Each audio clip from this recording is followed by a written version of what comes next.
Hello दोस्त, नमस्कार। कहानी आज का बहुत अच्छा बा। कहानी सुनी जा। कितना अच्छा कहानी बा। कमेंट बॉक्स में अपन राय लिखब जा। अच्छा लगी तबो, ना लगी तबो, दोनों लिखब जा कमेंट बॉक्स में। कमेंट करब जा जरूरी। देखी जा, एगो रामपुर राज्य पुराना राज्य रहे। बहुत पुराना बात बा। ओह राज्य में एगो राजा रहन। वो राजा बहुत दयालु रहन, बहुत विचार के अच्छा रहन, लेकिन बे सोचे समझे कौनो काम कर देत रहन। यही से ध्यान देल जला, बात पर सोचल जला, समझल जला, तब कइल जला। उनकरा एगो तोता रहे। राजा के तोता के बहुत प्यार करत रहन, बहुत मानत रहन। तोता के अपना एकदम लइको ले ज्यादे मानत रहन। तो एक दिन तोता कहलस कि ये राजा साहेब, मन करता कि अपना संगी संबंधी ले भेंट कल ही, घूम आई, अपन घूम फिर के आई। तो राजा तो जाए देवे को राजा के मन ना रहे, लेकिन कहलन कि जा पंछी हवा, अपन परिवार में जा, मिल के आई है, लेकिन जल्दी लौट के आ जी है। राजा के बात सुन के तोता उड़ गईल खुशी खुशी। उड़ के अपन साथी संगतिया में अपना माई बाबू ले मिले गईल। मिल के बहुत अच्छा लागल, ओकरा बातचीत कैलस। तो आवे लागल, कहलस कि पापा हम अपना अब घरे जाई, हमरा के राजा साहेब बहुत जल्दी बुलौले बानी, हम चाहतनी कि हमू जल्दी से जल्दी चल जी, अन्हार हो जाई। कहलन कि जा एगो हई अमृत फल ल। कहलन कि हाँ पापा, एगो बात कहे के रही, भुला गईनी। हमर राजा साहेब ना इतना मानी ना औलाद लियन, अगर वहाँ के मर जाई तो हम केकरा सहारा रहब। बहुत मानी ना हमरा के, हमरा उनकर जुदा बर्दाश्त ना हुई। तो उनकर पापा कहलन कि बाबू, एगो हम अमृत फल बोले बानी, उ अमृत फल राजा के खिया देब तो कबो मरे ना दी, कबो बूढ़ा ना होखे दी। जितना पर रहियन वैसे ही शरीर रहिए, बहुत अच्छा से रहिए। राजा रानी दोनों जना के खिया दिया। उ अमृत फल दिलस दूगो, ले जाके उड़ल उड़ल राजा के अपन कहलन कि ले जाके दे दिया। बेचारा अमृत फल ले के चोच में उड़े लागल।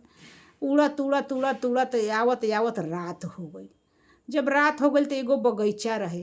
वो बगीचा के पेड़ के नीचे अपन चिड़िया पेड़वा पर घोंसला बनौले रही सन। वो घोंसलवा में अब अमृतवा धो दिलन, आ वही डाल पर अपन सूत गईलन। अन्हार हो गई। आ वो जा विशाल एगो सांप रहे। वो सांपवा के बहुत भूख लागल रहे, कई दिना से खात पियत ना कुछ रहे। तो सोचलस कि चिड़िया के बचवा रोज खात रहे, ओतना चिड़िया बच्चा ना दिले रही सन। गइल त अमृतवा के चाट लिहलस, अमृतवा के फलवा के जुठार दिलस सारा फवा।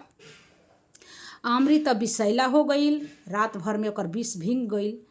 आ राजा साहेब अपन तोता जागल, आ अमृतवा के लेके आया के एगो बगीचा में बो दिलस। आ एगो राजा साहेब के ले आके दे दिलस। कहलस कि ये राजा साहेब, हमारे कहनी है अपना पापा ले कि हम राजा साहेब बूढ़ हो चलल बड़ान, अब हम केकरा सहारे रहम, ना रहियन जाता। तो हमार पापा एगो अमृत फल देले बड़न, ली ना खा ली। तो कहलन कि ठीक बा, द। खुश हो गइलन ना राजा कि भाई इनकर पापा भेंट देले बड़न। जे अमृत फल लेके उ खाए चललन, ते उ सुगा के विष के चलते सरफ जुठार देले रहे, विषैला हो गई रहे। ते उन जब मंत्री रहलन, मंत्री कहलन कि राजा साहेब अभी मत खाई, अभी रवा खा ओकरा के बेस सोचले समझले मत खाई। तो राजा साहेब कहलन कि हो बात सही बा। कहलन कि जा एगो कुत्ता बा, कुत्तवा के डाल देतानी। आधा टुका कुत्तवा के डाल देलन। आ कुत्तवा अमृत रहबे करे रहे, कुत्तवा खैलस, आ वही जे बैठल आ बस मर गई, बहुत विष भींज गई रहे। तब राजा साहेब सोचलन कि तो हमरा के विष ला के देले बा, अरे कुत्ता मर गई। आ बे सोचले समझले तोतवा उड़ के आइल, आ बस ओकर मूड़ी ममोर के राजा साहेब ओकरा के बिक दिलन। मर गई तोता। जब तोता मर गई तो एक दिना उ पेड़ बहुत बड़े गो हो गई। तो राजा ले कहले रहे तोतवा कि हम एगो पेड़ लगौले बानी रौरा पास फलवा के। अब उ राजा साहेब के पेड़ पर पहरा पड़े लागल। पुलिस चारों ओर से पहरा देता, आ ओकरा के पूरा ईटा से घेरवा देले बड़न कि विष के पेड़ ह।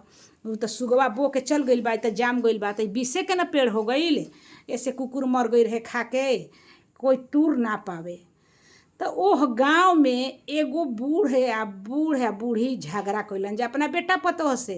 बेटवा पतोहिया घर से निकाल दिलसन। जब घर से निकाल दिलसन तो कहलन कि चले के हमनी के कहाँ जाइल जाइए राजा साहब के बगीचा में जौन तोतवा बोले बा बिसा बा वही जहरवा खा के आ मर जाए के हमनी के चले के। आ बूढ़ एकदम रहसन गइलसन तो गइलसन चुपे चोरी। अब पहरदार सुत गई रहसन आ फल खूब लागल रहे। का काम कैलसन तो 2 गो फल तुरलसन, एगो बूढ़वा तुरलस अपना के एगो बुढ़िया के। आ दोनों फल खैलसन तो बहुत मीठा लागल, बहुत अच्छा लागल। फिर खैलसन भर पेट ओदिना खैले ना रहसन, भर पेट उ फल खा लेलसन जे कि ये कहीं खाए के रहे। आ खा लेलसन। अब तो ओहनी के नौजवान 16 बरिस के बूढ़ा बूढ़ी हो गलसन सुंदर यही तरह। आ अब गाँव अब खा के आ वही सुत गई रहसन। अब ओहनी के जानलसन कि हमनी के मर जाइल जी, खा के सुत जाए के। खा के सुत गई रहसन तले नींद आ गइल त राजा के अब पहरदार बाड़सन तन भोर हो गइल त जाके चारू ओर पहरा देवे लगलसन। त देखत रहसन कि एगो लड़की सुतल बड़सन 16 बरिस के। अब तो उठौलसन, उठो उठो तुम कौन हो, उठो।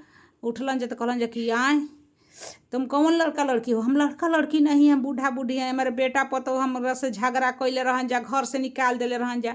हमनी के सोचनी जा कि जौन जहरवा लगौले बा सुगावा उहे खा के मर जाए के। हमनी के भर पेट खा के जे सुत गइल में जे राते के खाना ना खइले रही जा। कहले हाँ उ फलवा खा के सुतलू जा, खा के वैसन शरीर हो गइल।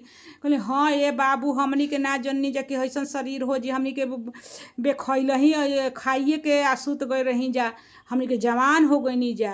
अब राजा साहब के दरबार में धऽ के ले गइलसन सिपाही।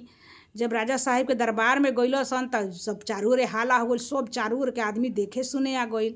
तो कहलन राजा साहब की का बात बा। तो कहलसन कि देखी रह सुगा जौन जहर लगौले रहे उहे जहरवा हमनी के खैनी ह जा। तो उ जहरवा खात ही हमनी के रूप बदल गइल। हमनी के कि खा के सुत जाई जब मर जाइल जाई। कहलन कि आई ऐसन बात रहे। तब तो उ जहर के सरफ जुठार देले रहे और सुगवा जनलस ना। आ ओकरा के मूड़ी हम मोर के बिक देनी। हाय हिरामन सुगा। राजा के अब धड़कन समाइल। अब उ फल काहे के खाए जा से अब लगलन हाय हिरामन सुगा, हाय हिरामन सुगा, हाय हिरामन सुगा करते करते आपन दोनों प्राण त्याग देली जा, राजपाट सब छोड़ देली जा। अब सुगवा जेकरा के भाला सोचलस ओकरे के बुरा हो गई। सुगवो चल गई, रजो रानी चल गलन जा, अमृत फल पर पहरा पड़े लागल। अब ओसे नफा दूसर कोई कमाए लागल। अब राजा रानी त्याग दिली जा अपन शरीर सुगा के वियोग में। सुगवो मर गई, रजो रानी मर गईली जा। बताई जा बे सोचे समझे यही से कोई के गलतियों होखे तो ओकरा के सोच समझ परख के तब सजा देवे के चाही। अगर राजा इस सोच लेले रहतन, समझ लेले रहतन, पूछ लेले रहतन तब सुगवा के ना मरले रहतन। तो रजो बच्चा रहतन या सुगवो बच्चा रही तो जवान हो गई रहतन जा। उनका के तो सुगवा राजा के भले न सोचले रहे। अब देखी आगे का होता रहा। सब कमेंट बॉक्स में अपन राय जरूर कमेंट में लिखब जा।